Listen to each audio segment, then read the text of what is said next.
You're listening to What She Said, a podcast for bloggers and creatives hosted by me, Lucy Sharif, a freelance journalist living in London.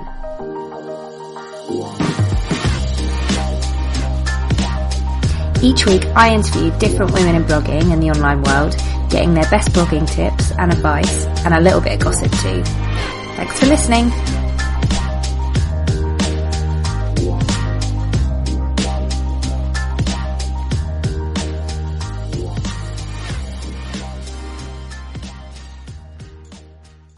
Hello and welcome to another episode of What She Said. It's been a little while since I've sat in front of my microphone and recorded a pre-roll or recorded anything. And this one feels kind of special because in today's episode, the wonderful Sam Sparrow of travel blog As the Sparrow Flies interviewed me. So when we recorded her episode, which was episode 10, we sat down and had a whole day of recording podcasts and eating custard tarts and just generally having a nice time. And it was such a fun episode to record because it was just a chat between the two of us, but also it's pretty scary. I put myself out there every week interviewing other people, but I don't put myself out there speaking. I don't do those episodes where it's just me talking. That would really scare me. Massive props to everybody else out there, any podcaster out there that does that, because it's scary. Anyway, we talked about me and my blogging journey and just had a bit of a giggle. You won't hear Anais, she wasn't there. Her father was looking after her that day and keeping her out of trouble. But you will hear lots of ums and ahs and me being very awkward indeed, and the amazing Sam Sparrow, who is a consummate professional and an epic podcaster, keeping it all together for us. Before we get into that episode, I just wanted to say a humongous thank you to all of you. I finished recording my last podcast episode a few weeks back, and I'm yet to edit them all. But that will be soon, and then I'm going to take a break because I am a little bit tired and quite ready for a break, and I really want to keep this podcast going and be fresh and excited and back with loads more amazing guests in the new year. But until that happens, a huge thank you to you all because everyone's been so amazing, so supportive and wonderful. And I have a little favour to ask. Please, if you enjoy the podcast, please subscribe. And more importantly, I would absolutely adore it if you could rate the podcast and review it. Every time people review the podcast, it helps get us seen a little bit more for other people. So it just helps get the podcast out there for other creatives to listen to, and I would really love that to happen. So yes, please rate and review, except if you're going to rate and review badly, in which case just tweet me and tell me you hate it, and that's cool. Thank you so much. I love you all. Keep using the hashtag #WhatSheSaidPodcast, and tweet at me and DM me and all the things that you do already. You're amazing. So, okay, mush over. Let's get into the podcast.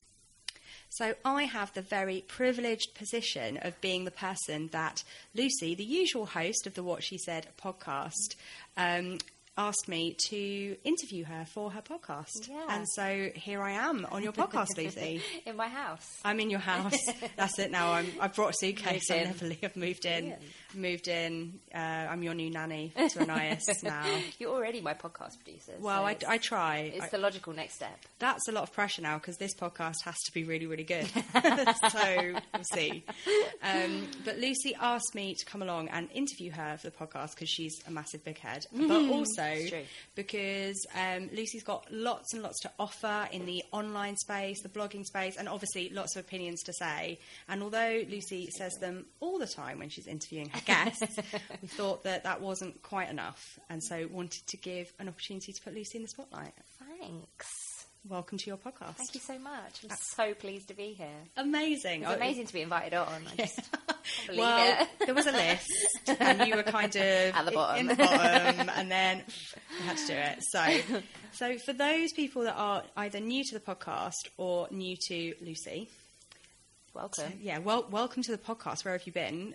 Listen to this one and then go back and listen to the back catalogue. Yeah, definitely. But also, can you tell the listeners a little bit about yourself, things that they might not already know about you? Yes, I would love to. So my name's Lucy. From the intro, you'll hear me prattling on about, I think I say I'm Lucy, a freelance journalist living in London.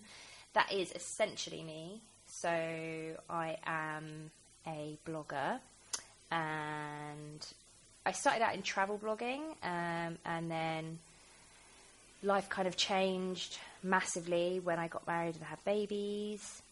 One baby. I was going to say, oh my God, is there something I don't know? Yeah. I want there to be more immediately, so I'm just trying to live the dream in my head. So when I had a baby, I started writing about my pregnancy, and now I'm writing about motherhood and stuff like that. But so yeah, I'm kind of, I guess, a lifestyle blogger of sorts.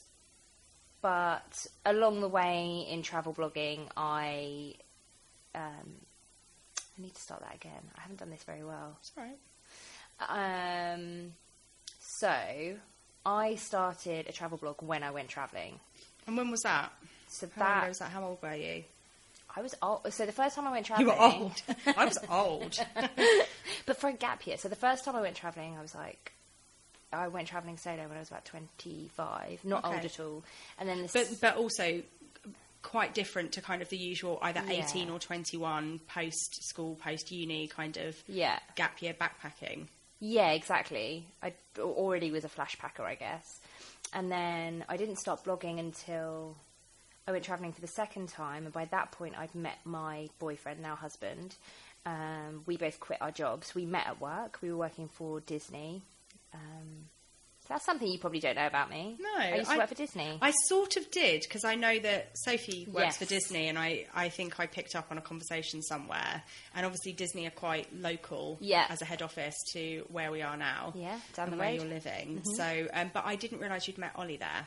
I did, yeah. So we both... The pair of you are far too cynical to both work for Disney. I know, right? It's crazy. Surprisingly, the Disney head office is...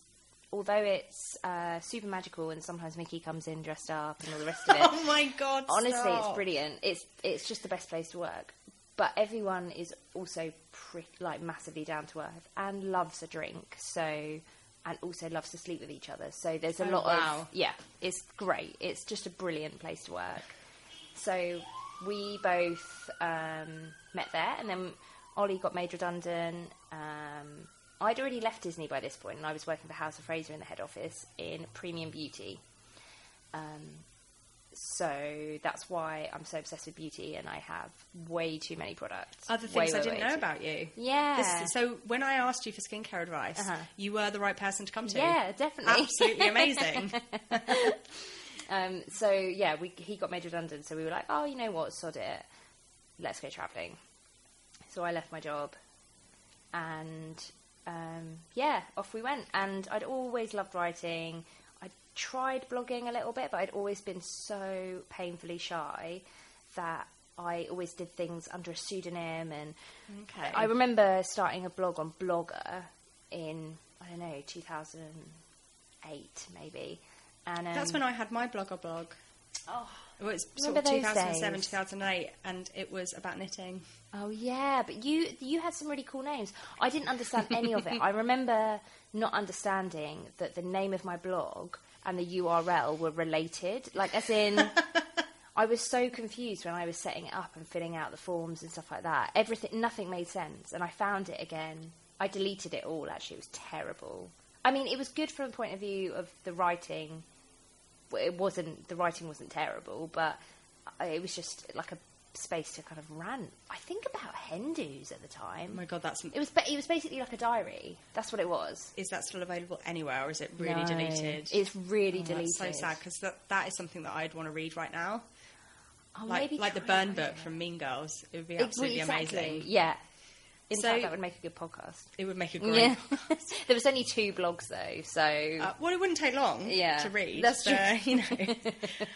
So do you think then it was travel that gave you that... You felt like you had something that you could blog about to get you over that kind of initial shyness on the internet, or what was it that then made you go, no, okay, I'm going to do this? I think it was a combination of the fact that I had something interesting to write about that I felt wasn't so personal because back in those days, Ollie and I blogged together, and we had a blog that was basically just the 2 of us. It wasn't for any other reason apart from to, you know, the same way most people do, let our family know that we're still alive, that kind of thing, document our days. And so I think it was a combination of us both being part of it that gave me the confidence, and also that it wasn't personal. And was that under what is now Wanderlust? No. Is that still on the internet? No, because it's all been migrated. It's all been migrated. So what was it called? So it was called 195 Days of Summer. Oh my God, I love that. Because you were away for 195 days? We were supposed to be away for 195 days. There's a story here. But so we were supposed to be away for 195 days, which is almost 6 months. But we actually stayed away for about 3 years. We did come back. Doesn't quite have the same ring to it. Not the same ring to it, yeah. We just decided that long-term travel was for us. And because I loved blogging, I fell in love with blogging, I fell in love with the online world, I made contacts, and I don't even know how it all happened. And I started freelancing while I was away, mostly doing things like social media management, which, FYI, I'm terrible at. Don't anyone ever hire me as a social media manager. So that sort of stuff. So then, and also after about 2 days maybe of having this blog, me and Ollie, I realised that I was a lot more into it than he was. Yeah, okay. A lot more into it. So I was basically doing everything. And I also, which I didn't mind, but I started to really resent the fact that there was another voice there. So did you kick him off? I staged a hostile takeover and got rid of him, yeah. And, migrated it, new domain. Yeah. Did he know any of this was happening until it... Change the password, no. I mean, that's how all good marriages work, I've heard. Yeah, so that's what happened. And is that how... So that, that's, how... Quite a lot of people I know that have started blogging and then have become kind of more into it have had not quite the same story as you, but have had similar kind of, there's been a reason, there's been a hook, a thing, and then it's just migrated them into the online world. And I guess I've got kind of 2 questions. And the first is, you mentioned being shy, and you've written before about being introverted and things like that. Do you feel, because I feel like this, that the online world gives you that kind of passport behind a computer to the world to communicate in a way that perhaps you don't feel quite as comfortable to do face to face? Yeah, definitely. And that's what I think draws you into that online world and making those connections and making those friends. Yeah, 100%. You've hit the nail on the head, really. I'm naturally introverted, but I'm one of those people that school friends or whatever would say, "Oh, she's not introverted. Same. Exactly. She's loud and she's chatty and all the rest of it." But I find, that I think when we met, you immediately go into the deeper meaningful. I would know about your marriage and stuff like that before I know about what type of ice cream you like or whatever. Yeah, exactly. And I think online relationships, so we stalked each other through Instagram for a while, and I think, for me, a lot of people say that about me as well, and I think you can be a confident introvert. Yeah, so totally. I hate small talk, I hate large groups of people, I'm comfortable with people that I know, and the internet allows me to really get to know someone and feel comfortable with them before meeting them face to face. Yeah, definitely. And I think that's been really good. And then I guess that's part of the reason, why you blogged more and did more and got really into it. And I think the online world has allowed so many people to build careers feeling comfortable that way. But when did it get serious for you? At what point did you go, okay, this is something that I want to pursue and see where it takes me? Pretty quickly. So it was definitely before I came home. So we came back for a wedding where I was a bridesmaid.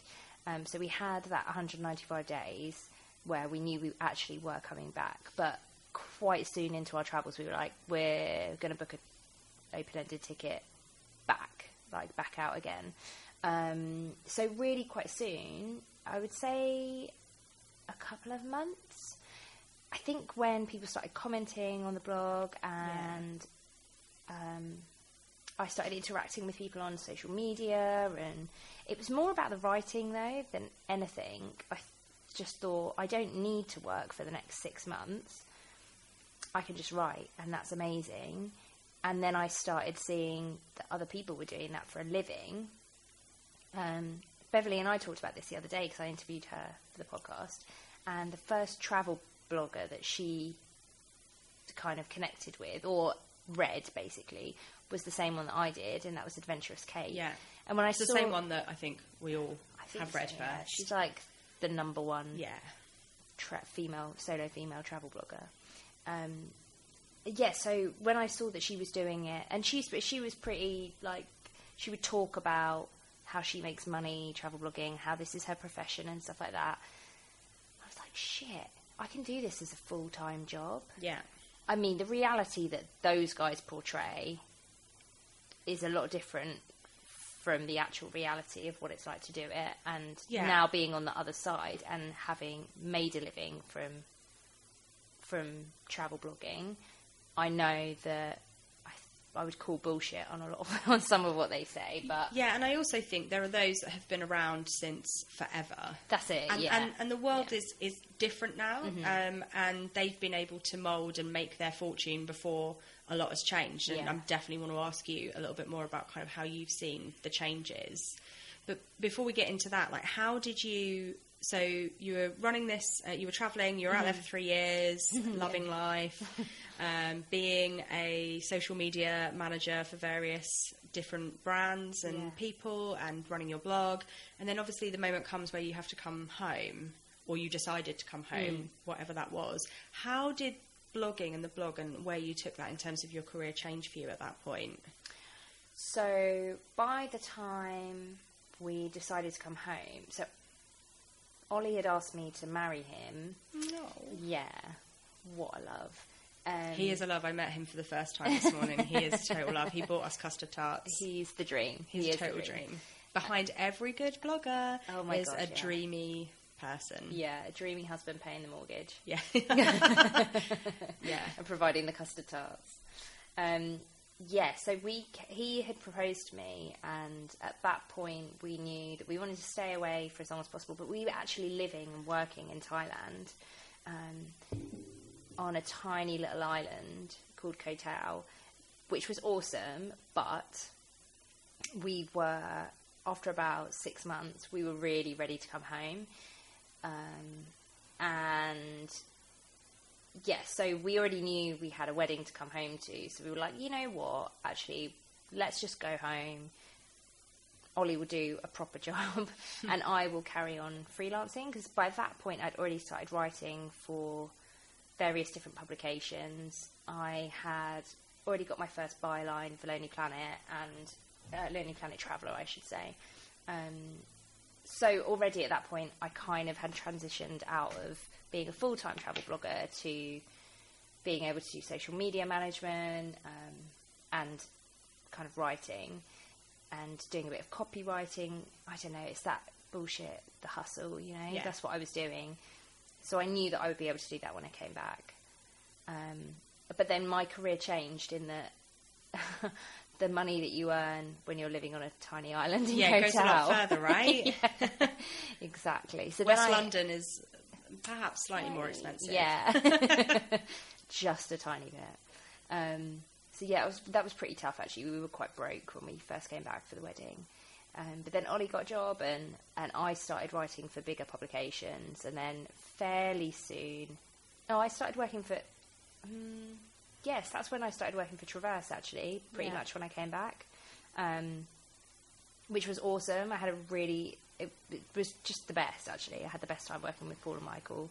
Had loads and loads of fun, met loads of people, learnt a lot.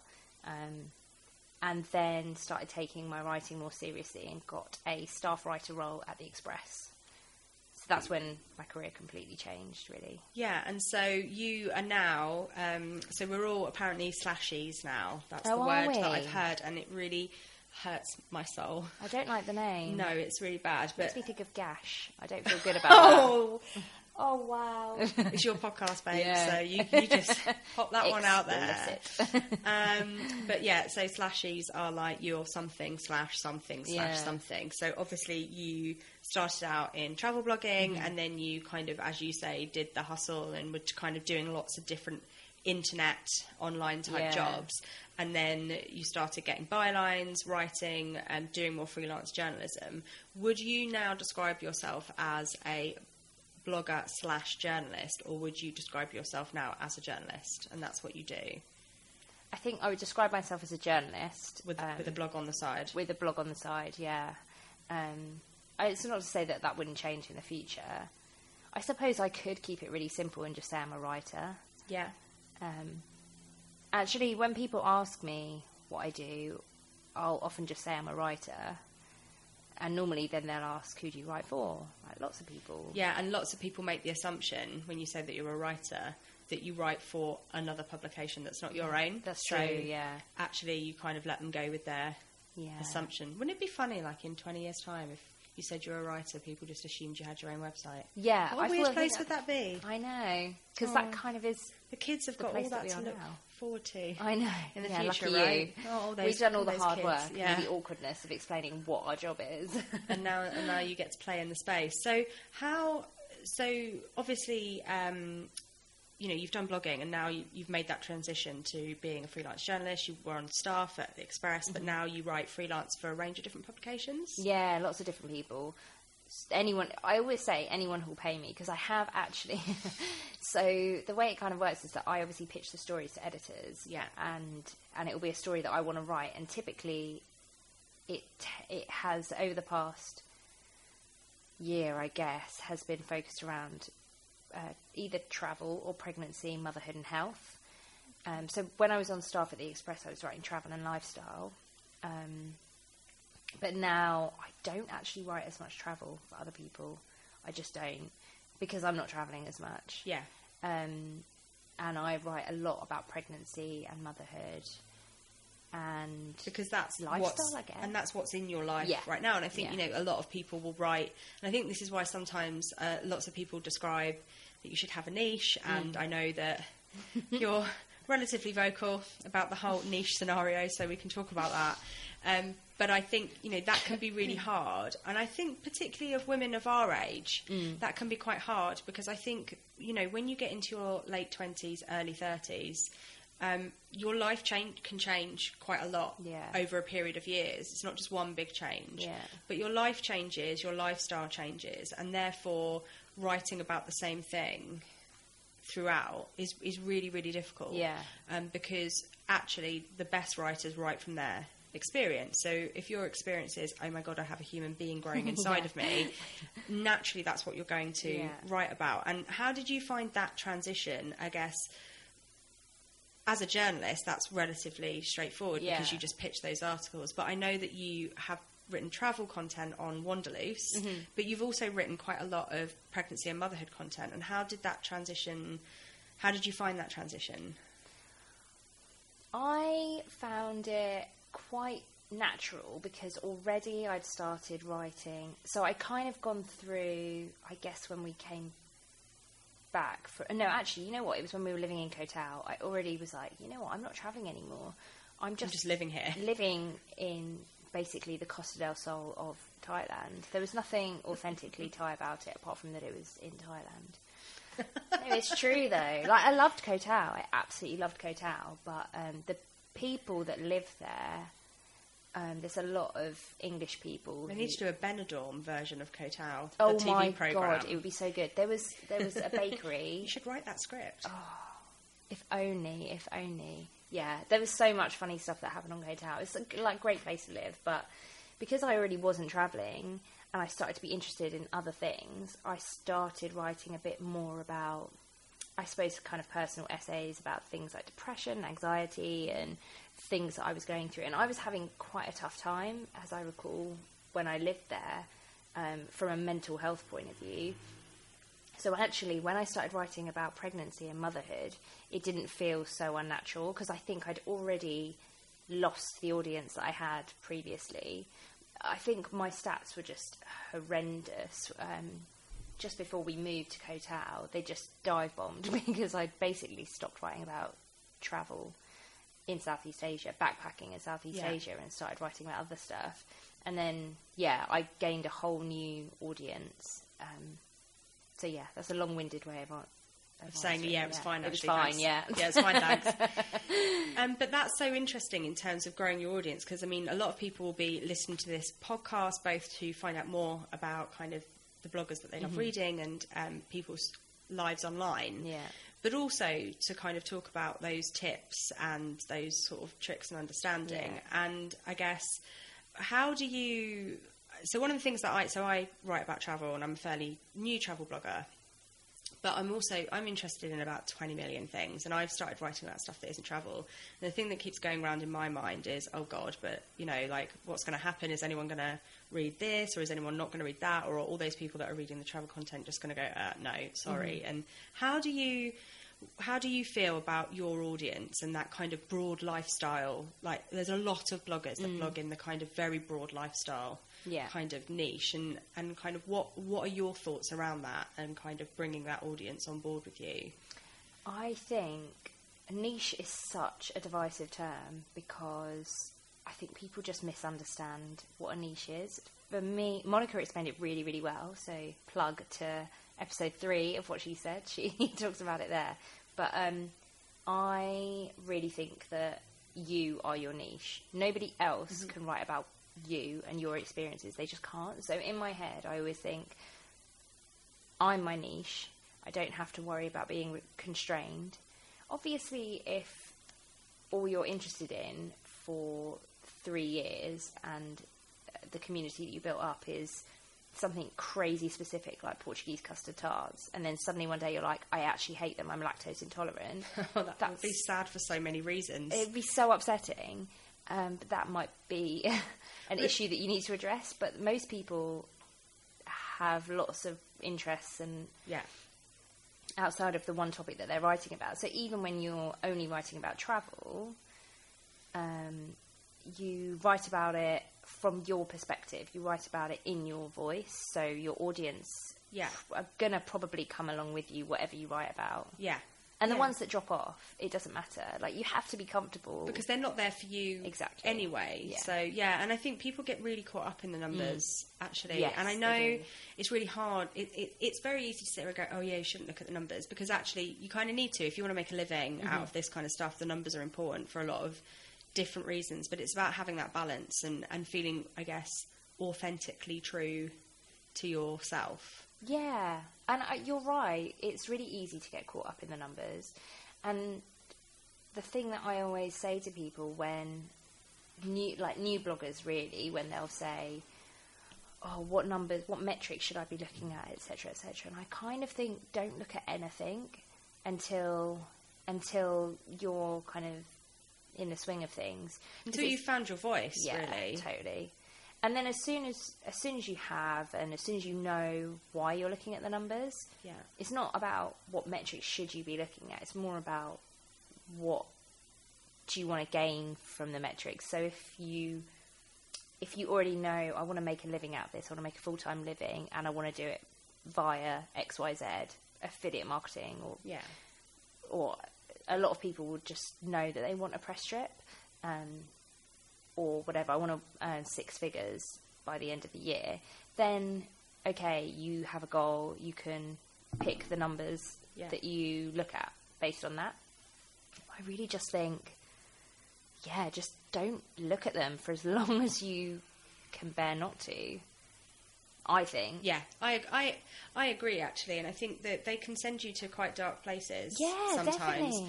And actually it takes the joy out of why you're doing it in the first place. And a lot of people want to have online careers because it gives them the flexibility of doing all of the other things they love as well and bringing joy into their life. There's lots of jobs that you can do that perhaps don't bring you joy. Yeah. That, and there's a reason you're doing this. And so you have to maintain that balance between wanting to write and do the joy. So so, you've got things relatively sorted now, and you're a new mum to Yes. the most beautiful little girl in the entire world. She is spellbinding.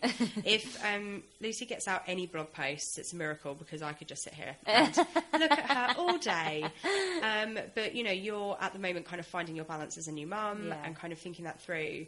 But I guess it would be really good to kind of understand, because you've come through this mix of traditional job, blogging, and now being a writer, whether that's a journalist or otherwise. What is it that, you really love about what that brings you? And is there anything that you really hate about it? Because I think a lot of people listening, for them, what you're doing now is their dream. Yeah. And I don't think there's a lot of honesty about that. Sometimes it can be a bit naff. Yeah, the shit parts, yeah. I love the flexibility. I love the fact that I have essentially a lifestyle business, in that I work to create the lifestyle that I want. I didn't do this to make a lot of money. As a writer, you really don't make a lot of money. Even when you get good bylines for national newspapers, it's still tough to make ends meet sometimes. But yeah, so that's the side that I love about it, for sure. The flexibility, the creativity, all of that good stuff. What I hate about it is I hate social media. Okay. I hate social media. I hate posting. I hate the amount of... Okay, this is kind of a half-truth, because I love Instagram, but I kind of don't feel like that's social media in the same way, even though it obviously is. Yeah.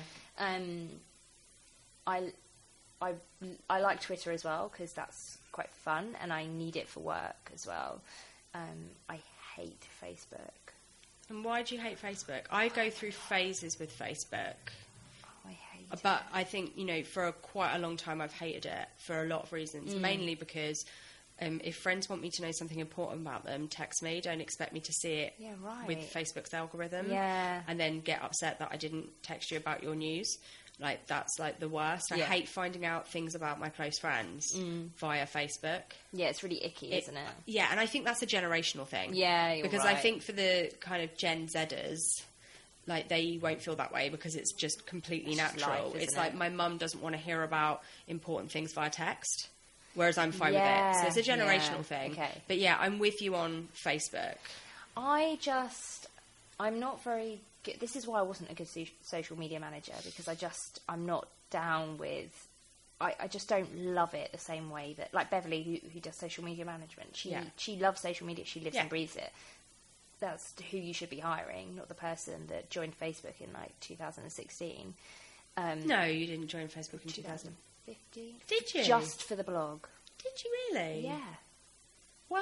I was on it in 2006 for That's about why a when year. you go back, you can't really find any, heinous pictures of you, which is really upsetting. Ah, yes, yeah. Really upsetting. When I first became Facebook friends with you, I was like, right, let's get a cup of tea and do a stalk, and there was, nothing. Now it all really makes boring. sense. So I was on it at the very beginning the very beginning we were talking about, which was after uni. We'd already started 2007, jobs, I think. Yeah. Yeah, something like that. So it already, felt a bit different. Because you couldn't be friends with your work friends back in those days. Yeah, that's true. You were only really friends with people that you'd actually met in real life. So actually going back, the main reason why I hate social media is I hate the algorithm. I hate thinking about the algorithm. Yeah. I hate having to put in so much effort.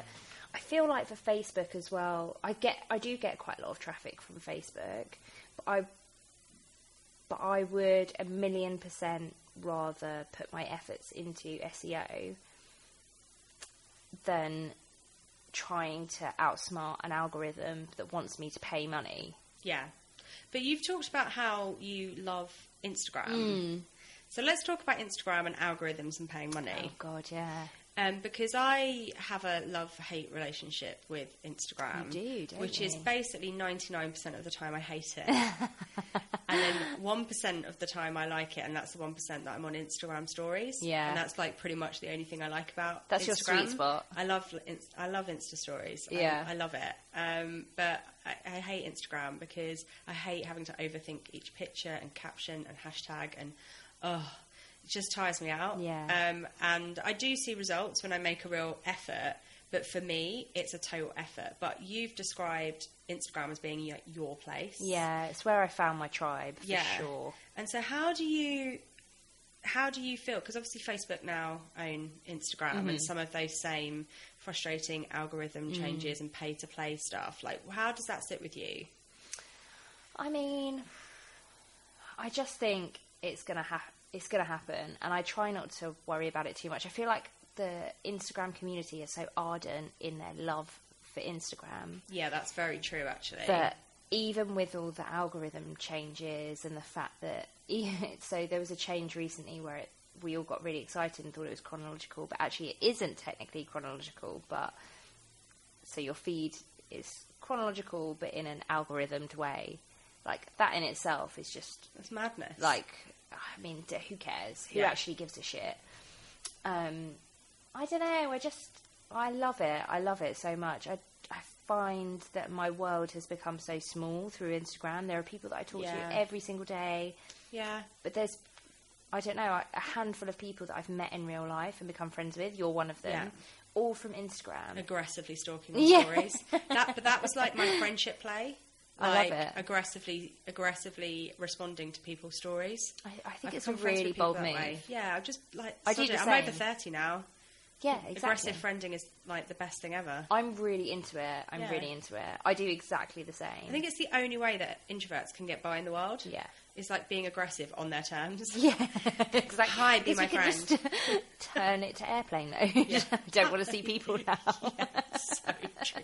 Problem is, because I work from home so much, and I don't get dressed. Oh God, don't even. So I have like your morning routine. There's nothing I can film when I'm not at home. Yeah. So like my Instagram stories are sporadic. Yeah. Only when I'm interesting. But I do like watching other people's stories, and I do think for me that's revolutionised that platform. Yeah. Because it's become so. I think one of the things I wanted to talk to you about is about authenticity, because I think one of the things that really frustrates me about Instagram, and I think about social media and blogging, like the thing that I think has really changed in the blogging world over the past, however many years that we've been dabbling, is that kind of that authentic, real, like back when we all had blogger blogs, we had pictures that were the size of a thumbnail, and like that was normal and that was okay. And I'm not saying that where we are now is worse. It is infinitely better and better to read, and I can't imagine us ever going back to that place. But there is something about the kind of perfection of the online space now, which for me was never really what blogging was all about. Yeah. And Instagram, some people's photos, editing, etc., has become, for me personally, a bit of a terrifying space sometimes. Particularly in travel, but I think fashion, beauty, the whole shebang.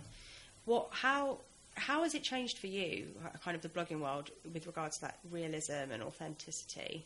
Everything's just got a lot more slick. Yeah. And who was that? That post, I shared it on Twitter. I can't remember her name, but we'll find it and link it in the show notes. In the show notes. But she wrote about she's a new blogger in 2017. Oh, so it was So Far...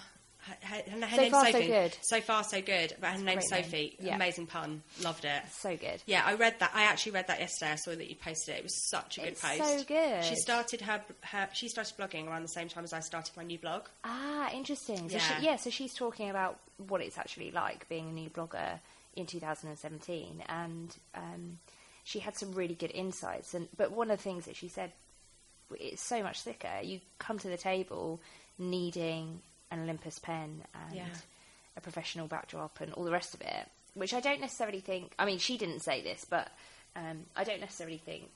I think there is probably still a bit of an innocence around it, but yeah, like, it's just so much slicker. Well, Sophie wrote a post this week, and I don't know, I know you've interviewed Sophie, so the blogging myths. Yeah, the blogging myths. Yeah, and she talked about it, yeah. Yeah, and she talked about the whole kind of, some of her best posts are where she's taken photos on her iPhone. Yeah. And that's so interesting to me, because I recently wrote a post about Cuba, and I've wanted to write a post about Cuba for ages, but I haven't written about Cuba because back then I wasn't a travel blogger, and I took my shitty point and shoot, and it wasn't even like a good point and shoot. Yeah. It was like a really shitty point and shoot. So all of my pictures from Cuba, I'm going to use your word because it's the only word for it, are total gash. Like, they are honest. Like, I look at my pictures of Havana and die a bit inside. Like, personally. Also, I look at pictures where I've like framed the shot and gone like, what were you taking a picture of?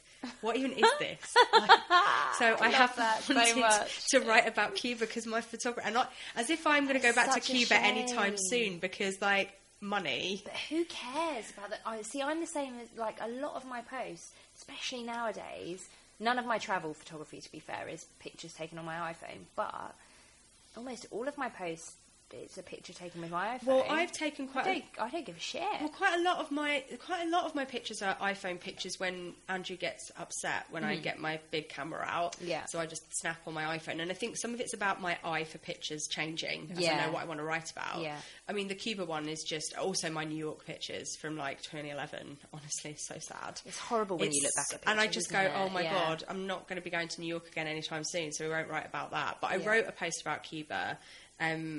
But not like a guide post. It was like 5 reasons why you should go. And I've got like the 5 photos in that post are basically the only 5 photos that I've just... But I got 5 photos, so we're all good. Yeah. So, you know, out of that trip, 1 post, we're all happy.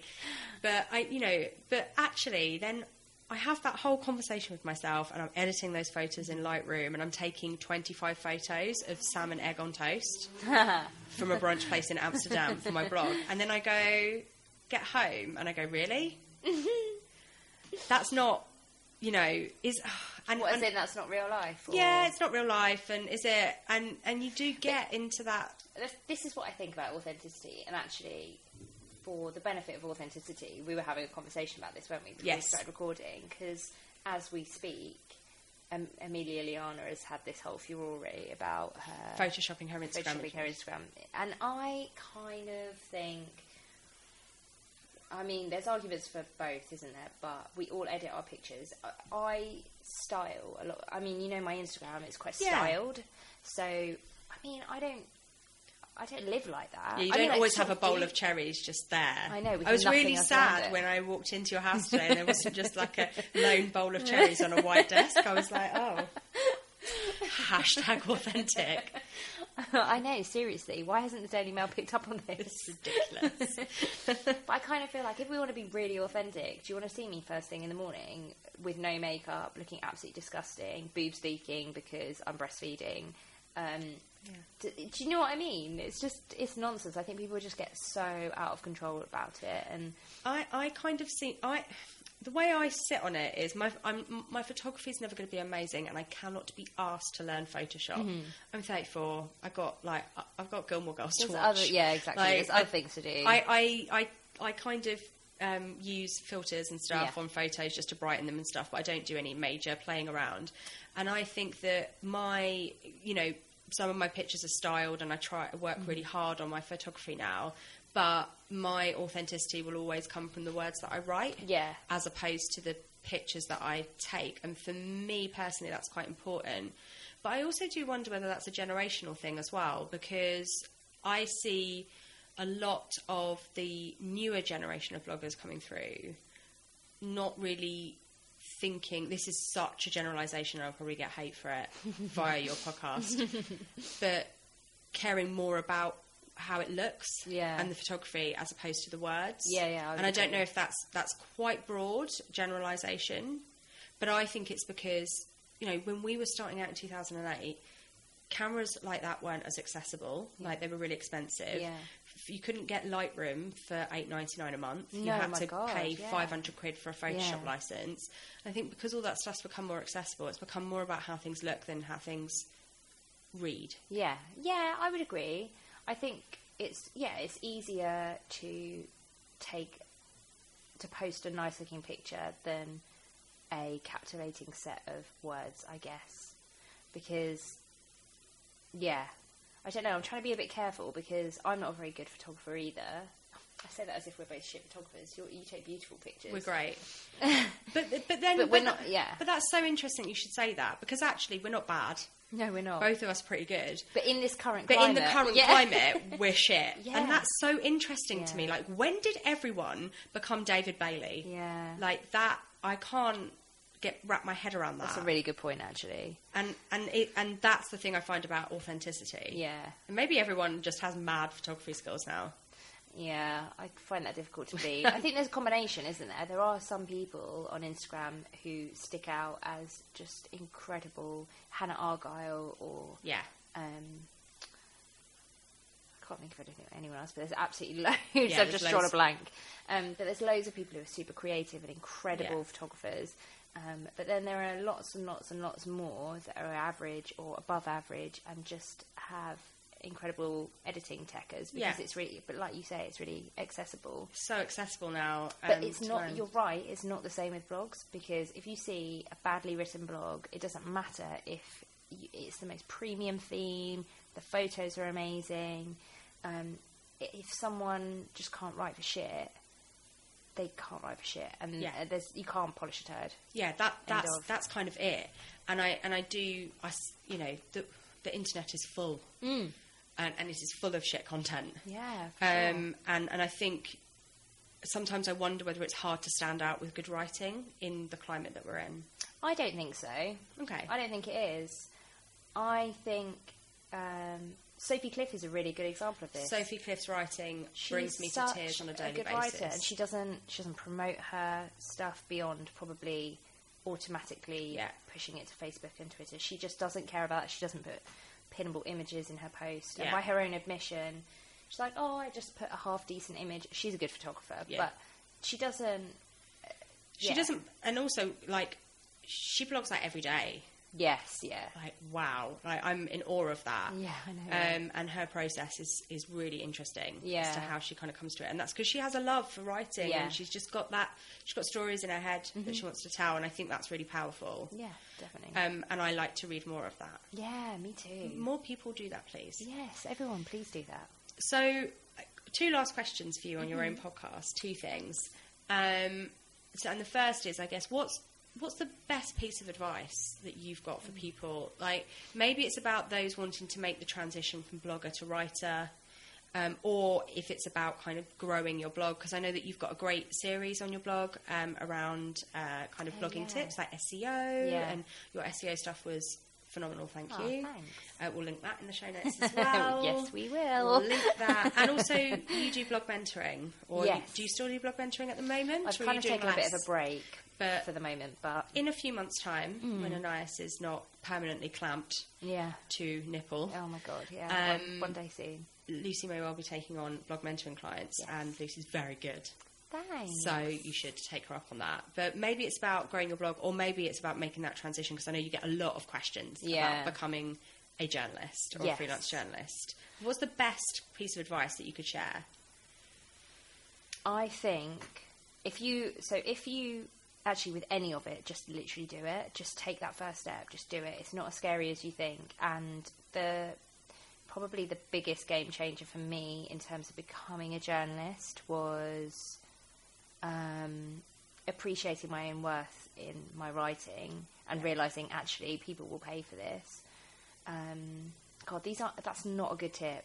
I think that is a good tip though, because you know it's what? Not very practical. But it is practical, because I think that sometimes we can be so stuck. Everything we've just been talking about authenticity and this really slick, sort of perfect blogging world. If someone's starting out now, the barrier for entry, the bar for entry is set so high that it could stop you from telling your story.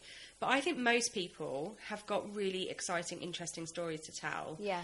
And just doing it, just starting is a really good tip. Yeah. Just putting yourself out there, whether that's you're already blogging and you want to pitch.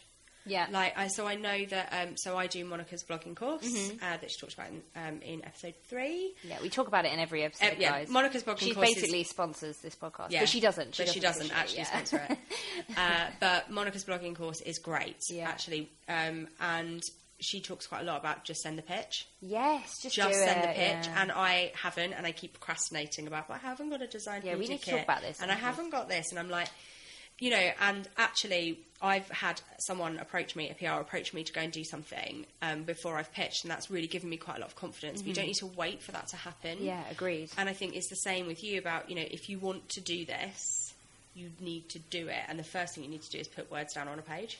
I think there's so many people, and I hear this a lot. I talked about it in another podcast episode with Fiona from Whimsy and Grey, that we both hear people saying, oh, I'm really excited to launch my blog. I've got like 10 posts written already. Like, why? What's the point? There's no one is going to read your blog on the first day. So don't... That's literally what I did. Oh my God, and I'm an old Why? blogger. Yeah, so when I started my new blog, I like started putting posts up there in December, but I launched it on the 1st of January like I was some queen that everyone was going to read my blog. No, but that was a bit different because I already had an audience. Yeah. But even so, it's just like, you're so right. No one's going to go, oh, I'm going to go to this, because no one knows you exist. Yeah. And I think it's good having a bank of ideas. Yeah, definitely. So in Monica's course, she's like, write down 100 blog post ideas, blog post titles, and that's like super helpful so you don't run out of steam when you first start. But yeah, just literally publish something. Just start writing, and start writing like no one's reading. Yeah. I think it's more important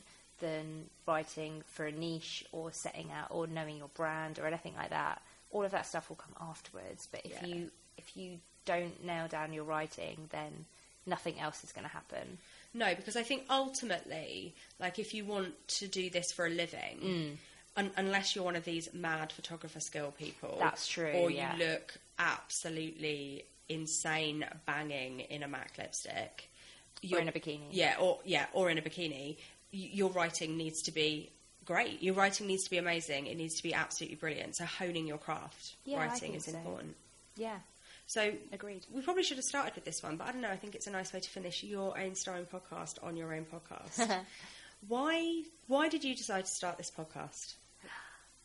I love podcasts. I love listening to podcasts.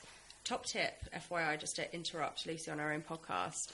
I also love podcasts, and Lucy recommended me a podcast today. Yes. And I'm going to go off-grid for about 9 months because it's called Gilmore Guys. If you're a Gilmore Girls fan, it's 2 guys discussing every episode of Gilmore Girls, and I think I'm now in love. It's amazing. That's it, I'm done now. Yeah. So listen to this and all of the episodes you haven't listened to on What She Said, and then listen to Gilmore Guys. Yes, and they're still going. They're doing, so Amy Sherman-Palladino did a series called Bunheads after Gilmore Guys that's only available, I think it's on like Hulu oh, wow. But it got cancelled after 2 series, I think, with Emily.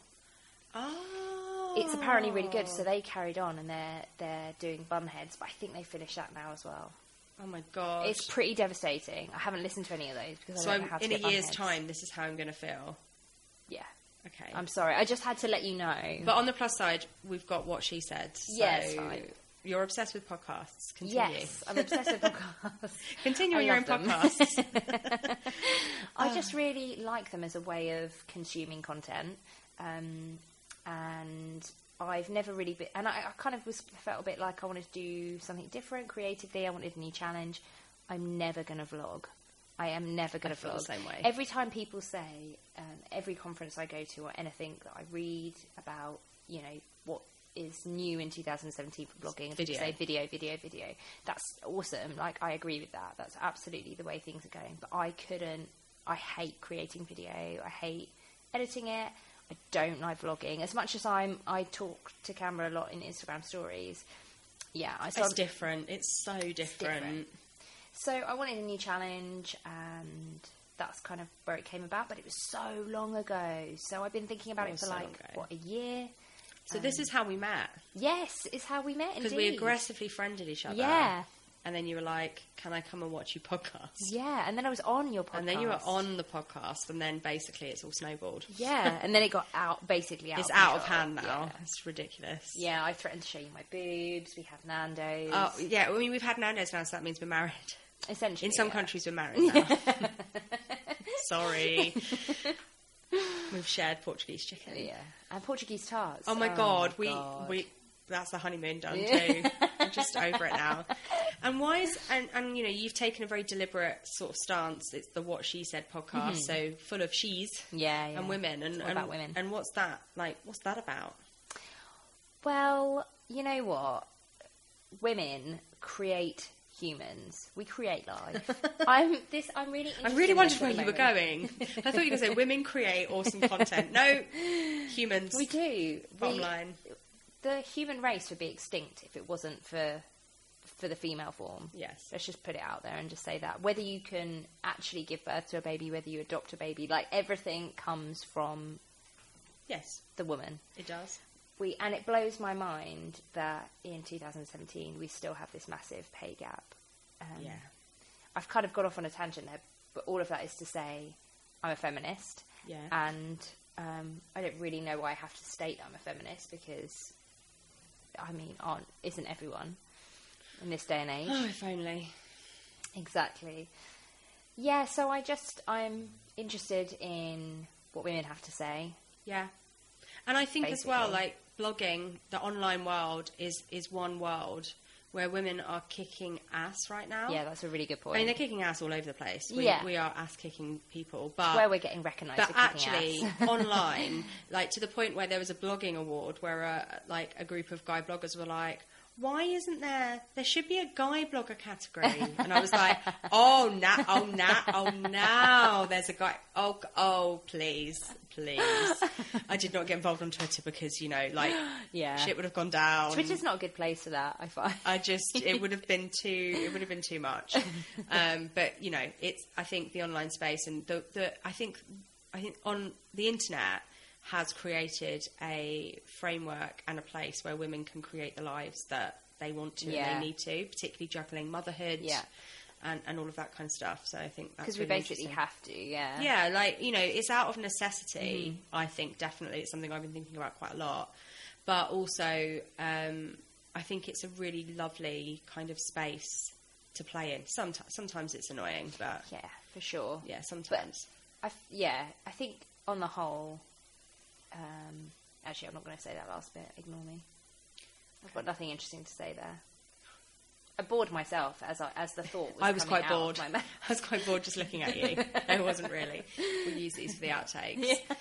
So, Lucy, this has been a total privilege to kind of chat to you on your own podcast and hear about your kind of method and your story and learn some exciting things about you. And share kind of your wisdom with your own listeners. Thanks. So hopefully everyone will tune in next week when Lucy will be back in the hot seat interviewing the next wonderful woman for What She Said. Thanks for listening to What She Said. And if you like this episode or any of the other episodes, please think about giving me a lovely rating on iTunes. I really appreciate it. If you want to connect with me, head over to my blog, wanderloose.com, or hit me up on Twitter, Instagram, or Pinterest, where I'm at wanderlooseblog.